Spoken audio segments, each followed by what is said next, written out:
This episode of The Republic is brought to you by Netflix. For a free 30-day trial, head on over to netflix.com/GameBreakerTV. Do it. GameBreaker TV.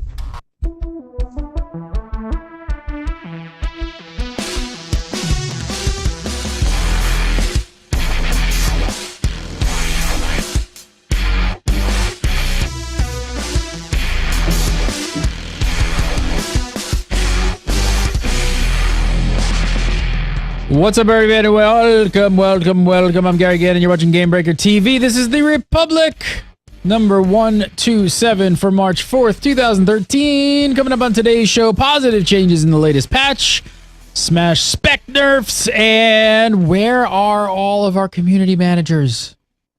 Where art thou? All that and more, of course, your viewer questions. But first, from massively.com is Mr. Larry Everett. How are you, sir? I'm good. Excellent. Pretty chipper. Pretty chipper. You got random boob just like right on the right-hand side of the screen. It's perfect. Sweet. And joining us, as always, Mr. Justin Lowe. Hi. You okay? Just banging my head a couple times. You banged your head? Yeah. Yeah. Bad. Was it a rough weekend? Yeah, really rough. All right, so let's just jump into it. A couple of changes in patch 171 we should go over. We talked about the major issues with repair costs last week. It was really hurting. We said both progression raters as well as casual players as well. In the new patch, repair costs will now only factor in equipped mods. And until 2.0 hits, repair costs across the board are down 50%. So, how is it working out in practice, Larry? I mean, are repair costs back to a good level at this point? Yes. Yeah, actually, it's I would say that it's like a below normal kind of level, to be honest. That was almost my next question. Yeah. Yeah. Is it? You guys think it's below normal? Because I'm wondering if like 50% is almost going to spoil people, and maybe not everyone like would notice that this is temporary. I guess I can say what's on the open PTS right now for 2.0. Just based off of what's on the open PTS. I think that what we're currently seeing on live servers is only slightly less than what we see on PTS. I don't know that what's going to be on the PTS is going to be what what stays there. But I think that we're not going to see too much of a difference. Okay, so you're saying it doesn't seem like when 2.0 hits that repair costs are going to double again. Yeah, I don't think. Yeah, I don't see that happening. Yeah, and a lot of this stuff seems like it's in preparation for the new expansion coming out. With the increased amount of dailies, the quests that are going to increase the total values because they're kind of resetting the money pit that we kind of see with a lot of MMOs with the increase in the level cap. So that stuff kind of seems in preparation for a lot of this future additions to the game. Whether it changes or not, I think is a big question. And regardless of that, I still think it's in a good place right now, which it wasn't earlier. So. Let's just hope that they don't go to another big increase when 2.0 hits, which it sounds like looking at PTS, it's not going to. So, because I could see, a lot of people just freaking out if all of a sudden it just doubles again when 2.0 hits. Yeah, I know that my last raid, we played once. I think it was just once. It was and it was like 7,000. So if you doubled that, it was 7,000 for our tank. And who takes the most damage, and so that's 14. That's only 14,000, which is, to be honest, well, that's less than it used to be. It used to be more than that. So I think we're pretty good. Good gesture. All right, so next up, in Ancient Hypergate, you're now going to have to wait a few seconds after an explosion instead of directly after. Explain this to me. What's going on? What's the reason behind this change? Wait a few seconds for the to cap the node. I'm not sure exactly, to be honest, because did you run into anybody capping the node right after the explosion? I haven't ever run into that issue. No, not really. I'm not sure exactly where that stems from, to be perfectly honest. We're all stumped on changes I'm because I have no idea why that was being changed. All right. And then last week we also talked a lot about the auction house issues. So check this out. There's no longer any length restrictions on numeric searches. But there has to be a non-numeric term at least 3 characters long in the search. I think this is a pretty fair, good change. Makes seems like a good solution for the problem that we kind of posed last week. Yeah, it's definitely a good compromise. I mean, I could definitely understand where they would run into issues where if people were looking for just 2 letters in the item, so that means every single time that those 2 letters appear in conjunction with each other, it's going to spit out an answer, and I can see if multiple people are doing that at one time that could cause issues with the database in general. And this is a good compromise. I mean, because you're going to know at least part of the item that you're looking for if it's like a mod 27. There you go, mod 27. That's all that it would take, and that's perfectly fine. That's a great compromise. Last up with some of these changes. I'm a little surprised with this one. What do you guys think? Finally, players can now sell Cartel Market companion skins on the GTN, which is awesome, right? I mean, you don't have to spend Cartel coins on them. That's great, but are you guys surprised by this one? Just real quick, I actually did want to address something that was brought up in chat since we didn't really get to the change about the ancient hypergate properly. They did mention that they basically stuck inside the PvP thing that would kill you, and then you'd be able to battle res. That came from Diesel 1975. And yeah, that could have been what they were doing, just kind of exploiting a mechanic that didn't allow for time, people to actually get to the other side of the map, because they would exploit like a method of killing themselves and then just battle resing right on top of it once they had the ability to get back there. So that's an exploit, basically. Interesting way of fixing an exploit. Yeah, I'm reading his post right here. He says you could slash. He says you could slash stuck, then take the death, and then have someone use a combat res on you. You wait until after the explosion to accept, and then you can cap the node before anyone else has a chance to prevent it. Okay, so now it makes a lot more sense why they made absolutely. That change. I have to say, like the last couple times that I was playing in Ancient Hypergates, I never even saw people kind of using that method. So it's an interesting way of fixing that issue. So that's cool. What do you think about the market companion skins on GTN? Yeah, that's hopefully this is something that continues. Making sure that a lot of that stuff is still in the game and allows for people to sell their stuff that they got from the cartel pack. So yeah, that's just kind of bringing the thing to parity. I think this is something that they always, I don't know, maybe it was a slip of the mind, or maybe just a mistake in the original sort of packs. But I'm surprised that this stuff actually wasn't available in the game from the start for you to be able to just transfer them over to the GTN and sell them like all the other stuff that they had available. Hey, have you guys been seeing the complaints about BioWare not touching the Smash spec? Yes. Warriors and Knights. Yes. I don't know, maybe like all of the forum, Yeah, all over the place. I mean, people complain about that. I mean, that is all over the place. That the Smash spec is overpowered, and yeah. I mean, and is it even more compounded now with all the changes coming in 2.0? Ooh, gosh, that's a good question. I have not. It's really, really tough to get a Warzone pop in on the test server currently. Yeah,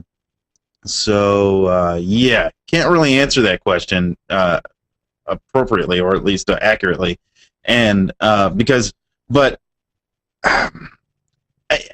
from what I've seen, everything in conjunction with each other, they have a decent balance between the classes, although it's really, really tough to say without seeing it in practice, because right now, currently, on live servers, I mean, one of the things that you can do is smash spec, especially if you have 2 smash specs right next that are running in conjunction with each other, that's a 10,000 hit, 10K hit right off the bat, which is for most PvPers at least half health if not more, and that's a huge deficit to try to recover from right off the bat. And on top of that, even if you come in with half health, you're dead.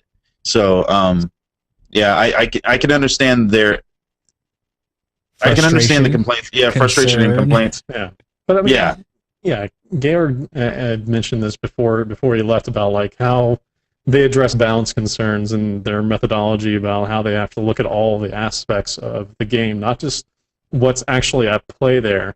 And with a lot of these threads, there's forum hyperbole where people just are angry at people who can kill them faster than they can kill them. And then, there's, big general aspects that are obviously at play. On top of that, there are other things about, like, what does this say about the rest of the game? There's not just about this one spec, but you also have to think about, like, oh, well, what does this mean as a gameplay balance standpoint? Are other, people unbalanced, or are, like, support things involved in this not able to support the other people properly to kind of enforce or tackle this? Is this really the reason why this thing is unbalanced? It's a big question that then gets tossed around. And while I'm happy that that BioWare isn't one of those companies that slash and burn and just like nerf classes immediately, like, if there's any question at all, I'm also kind of disappointed about how long it's actually taken for them to address issues in the past as far as balance are concerned, because it seems like they're very, very, they want to remain sure-footed about anything that they discuss, and they make sure to kind of research it maybe a little bit too much, and it negatively affects the player base overall because of that. So it's balance. It's just in like balance, it's also a balance of trying to figure out when to address things and trying to figure out what the actual problem is. So it's a lot deeper than I think people on forums and people in the press like to think about it, and it's important to remember that stuff as well as making sure that you're talking about and discussing what's actually at play. Are you trying to bring sense to this show? Are you trying to tell us to like all calm down and not have like internet rage? Because that's not going to happen, bro. It's the internet. All right. So Austin Peckinpah steps in on this thread of complaints to point out that through another talent, Smash crit damage has been nerfed by 15%, and the whole point of a Smash spec is that it always crits, pretty much, right? So I don't know. Does that seem like a solid enough nerf then? Smash is still going to hit like a truck. But yeah, well, the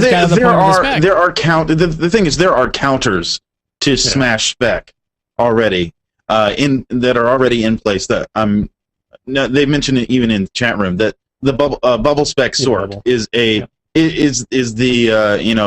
rock to the Smash's scissors. So it counters it completely. You can a Smash spec, if you smash on somebody that is bubbled, it's absorbed, and then if that bubble pops, then the Smash spec Juggernaut is stunned for 3 seconds. I think it's 3 seconds, and so you can get away. That's plenty of time to get away.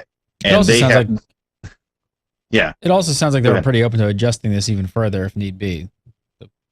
I really want to see. I really want to see what happens in 2.0 when 2.0 happens, because from what I can tell from the builds on 2.0 is you're not just going to have Smash spec Juggernauts that are extremely viable. You're also going to have Smash spec Marauders who are also extremely viable. Right now, the Smash spec Marauder isn't as viable as a Juggernaut, but in 2.0, that spec seems to be a bit more viable based off just the abilities that they're gaining in up the rage tree.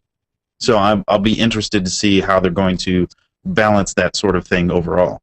Yeah, and it's real interesting how this stuff actually plays out, post 2.0 and then into the new expansion, because not only are these things being kind of rebalanced and looked at in a kind of interesting way from a balance standpoint, there's also other abilities and skills that are being added to the game, like the operative's way of dodging and moving around on the battlefield kind of quickly. Really interesting way of approaching the kind of combat. So a lot of this stuff seems like it's going to be like everything that we're talking about balance right now seems like it's going to go straight out the window immediately, and we're going to have like a completely different game and kind of a different kind of aspect that we've seen to the PvP play that we haven't seen before this. So it's kind of like you have to wait and see until all this stuff is out, because at this point right now, I don't think anybody can really kind of meaningfully change the current game. They kind of have to wait until 2.0 is out and kind of go from there and kind of readjust and re-examine what they're doing for the long term. All right, so you guys remember that big old collector's edition you got with the collector's edition vendor? Remember the promises that were going to be added over time to the vendor? Well, surprisingly enough, it looks like in 1.7.2, we're actually getting something new. We don't know what yet, I don't think, unless anything new news has come out. But seriously, yeah, I don't know. I don't think anyone was expecting this. We just brought this up. It's almost like magic. We like say something, all of a sudden it's like, boom! Oh yeah, remember that thing? Yep. Any expectations? Any ideas of what they could possibly throw up there? Have they thrown out any hints? I'm taking a wild guess. I'm taking a wild guess here. Maybe Justin knows the answer, because I honestly don't know the answer. I'm taking a wild guess. It's going to be trooper armor, but a different color. I would really hope that they start. I know I've been harping on this for a couple of weeks. I would really hope that they start like putting in old like cartel market stuff into this thing, like stuff that's expired, like from the beginning of the time that they put it in, maybe stuff like that. I don't know. Christmas mount. They're going to put the Christmas mount. Oh, we need to bring Christmas back mount. that. Yeah, bring that back to the. Yeah, of course. Perfect. They say they're open to exploring different approaches and how to make this more of a consistent and regular thing. So hats off to them, and I got to give them props to finally getting that thing back out there, because a lot of people spend a lot of money on the collector's edition, and that was one of the big perks that everyone was like, yeah, there's going to be cool stuff on this vendor that no one else can get, so I should get this. And now with the cartel market, I think the other was that Justin. Now you can buy for $15. Yeah, it's true. Okay. Well, I think a lot of people were sort of afraid, especially when the cartel market came in, that whole vendor would really go out the window, because anything that's cool that they want to put on the CE vendor could easily go over probably to the cartel market and charge real dollars for it. So, yeah. Do you think that they would sell them both? Do you think you would see stuff on the CE vendor maybe cheaper, and then also see the item on the cartel market? That's a tough one, because to be honest, what could happen is if it goes onto the cartel market, that means that it's eventually going to be on the GTN. And most of what I've seen, for instance, the species unlocks, they have been selling for quite a bit less on the GTN than you could buy them with in-game credits, because it's 1.5 million credits to unlock a species with just purely through the game, through the money sink that the game created. Well, on the GTN, you can get them for, on my server at least, like 700K. So that's unfortunate. I don't think that we'll see them on both because of the way the market works. Well, hopefully CE owners can get something cool out of the deal. Let's hope so. All right, so in the wake of SWTOR's third community manager leaving, turns out it looks like the French and the German communities are kind of in the same spot right now. Their community managers left as well. I don't know. I mean, we don't really talk about them, so we don't really know who they are. But we've gone through what do we got? What do we have right now? U.S. We have 3 English-speaking members on the community team. They made some introductory posts this week, I think. Even if they actually weren't new to the job, they just kind of got moved up. Yeah, none of them are new. In fact, I don't know. Do you think that means is there possibly just not going to be a new actual community manager? And well, Eric seems like he's the one in charge, and he's been the one, kind of making sure that the fan sites are wrangled in, talking with them as well. So yeah, it's. I have to imagine that Eric's just going to take over that job and be the front face for everything. There's a lot of stuff on his plate, it seems like, along with the other 2 that he has on staff, like Courtney Woods. It seems like they got a lot under their belt, as well as like apparently they're translating their posts as well, posting it on the German and also French boards. It'll be, I don't know what they're using to translate or who they're having on staff to kind of translate that stuff for them. But I would hope that they wouldn't use the Google Translate option to reply and look up posts to reply to. Well, it's flawless. Just put it into YouTube. Just put it into YouTube. That's And right. it'll come out to be perfect. Yeah. Hey, Larry, what do you think? Is this position is this something that just has to be filled? Do they really need a community manager to interact properly? Yeah, they do. And Musco, who, by the way, Musco used to be part of Torocast. He was actually the first, one of the first fan sites that existed for Tor, and he's now, him being the community manager, probably he will be. I think he'll be a great face. I'm kind of glad that he's kind of taken the position, because he's been in our position. He's been in the fans' position. He knows what it's like. He knows what it's like on both sides of the fence. And I think, do we need the face? Yeah, we absolutely need the face. And I think Musco is a good choice for it. We need the face. We need the face. Yeah, it was a shame though to see Jovith and also the other community staff on the French and German boards gone. So you have to say fond farewell and best of luck. Just kind of sucks to see them go. But is it unusual though? Let's I mean, if we put this all in perspective, is it unusual at this point to have this small a community staff? No, I don't think it is. I think this is perfectly. It's normal for a game of this age.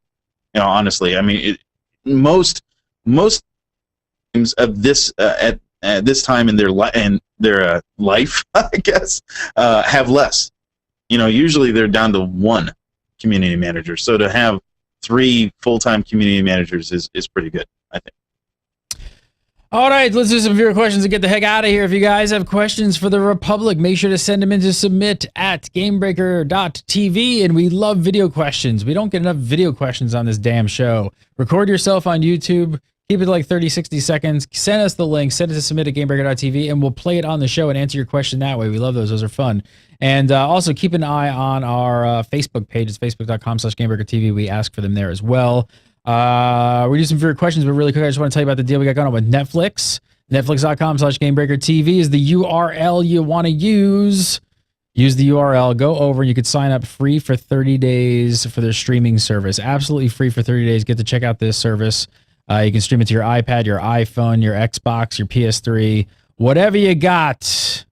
You can stream it to it. So go check it out. It's absolutely free for 30 days. Check out House of Cards, Netflix original show.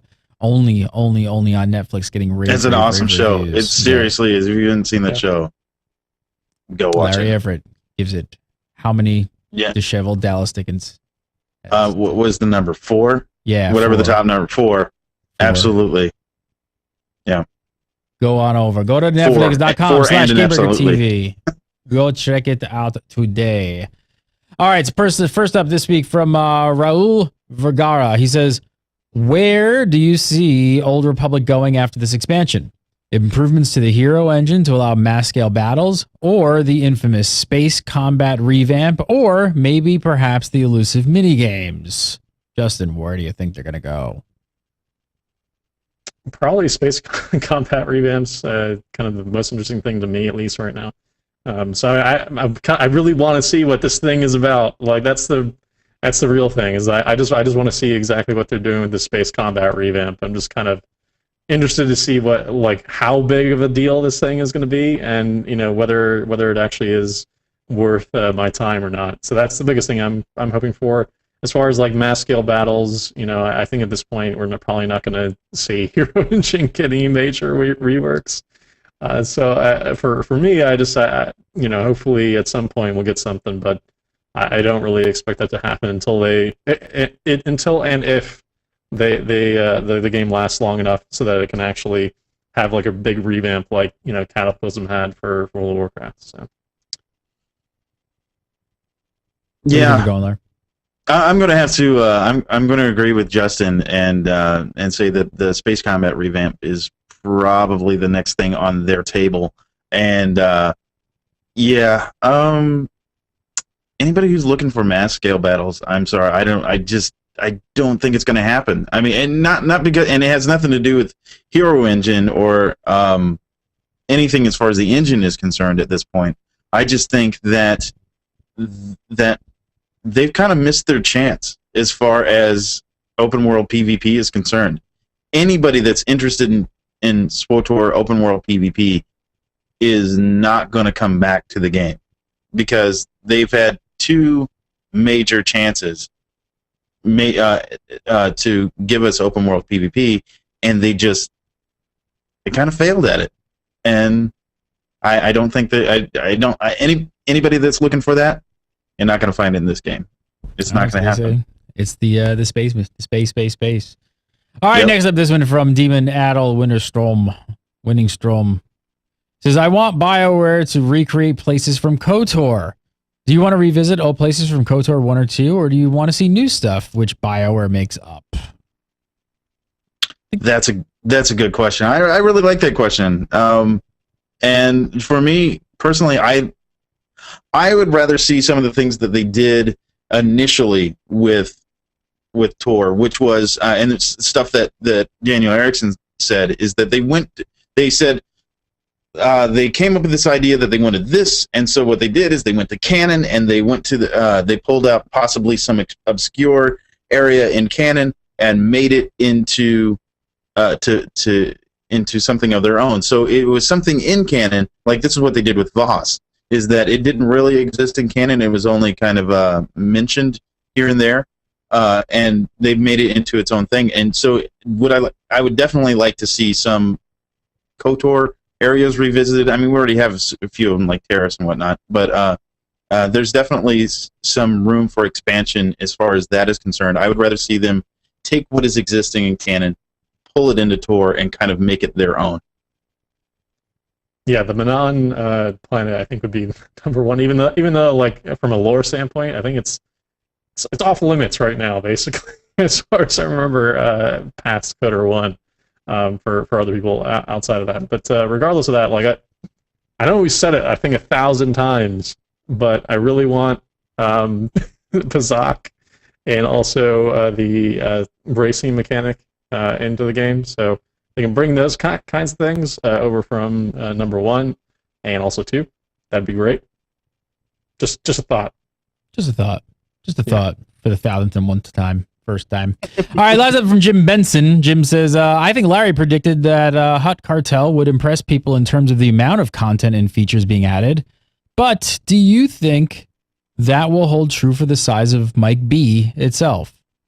If it's smaller than people expect, people are going to jump on that as a big, obvious flaw in the whole expansion debate.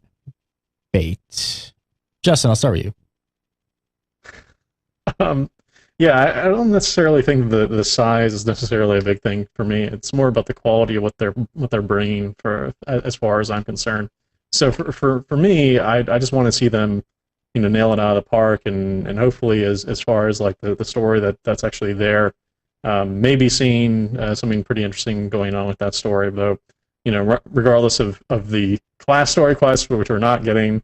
It seems like at least having some new interactions with other characters, stuff that we haven't seen before would be great. So I don't know if the big and expansion thing is really necessarily a big thing, but I have a feeling that this expansion is going to be bigger than I think people are sort of making it out to be. Definitely bigger than I think the small the small like content pack DLC. Would normally kind of be. So I have a feeling that this is going to actually be meatier than people make it out to be. Justin says size matters. It's going to be meatier. What do you think, Justin? Blair? I know that they have said that Mechab itself is about the size of the other planets. So, if we're talking, Alderaan or Tatooine or those kind of planets. So, if you're expecting any more than that, then you'll probably be disappointed from what they've said. So, I think, but at the same time, I think that you're also going to see some things. I mean, obviously, they've already mentioned that several things. You know, they've mentioned the new operations, they mentioned new flashpoints, they mentioned all sorts of things along that line. Obviously, 5 more levels, so you've got a new skill tree system, and that's that sort of thing. So I think we are seeing something bigger than a patch, but not as big. Not as big as something that would be, $60 expansion or whatever. It's not that big, but it is definitely, you're definitely getting your money's worth, I would say, from what we've heard. Larry Everett, follow him on the Twitter at Shadow SHADDOE, and go over to massively.com and read the Hyperspace Beacon, his weekly column on Star Wars: The Old Republic. What are you covering this week, bro? I'm talking about the armoring system, and specifically the accommodations that you're getting in 2.0. There's a lot of interesting things happening there. Go check it out Changes, over on big Massively, changes. the Hyperspace Beacon. Mr. Justin Lowe, follow him on the Twitter at Zirak, Zirak. Wow, your forehead healed up really quickly. Yeah. Wow. Yeah, I don't know how. Yeah. I'm glad you're feeling better. That's good. I am too. You can follow me on Twitter, Gary Gannon. Follow Gamebreaker TV at Gamebreaker TV. Make sure to come over all day, every day for all your video game, your MMORPG and PC news right here on Gamebreaker.tv. We do the show live every single Monday at 6. I was going to say 3, but it's not. It's 6 PST. We'll be back next week for some more Republic. We'll see you then.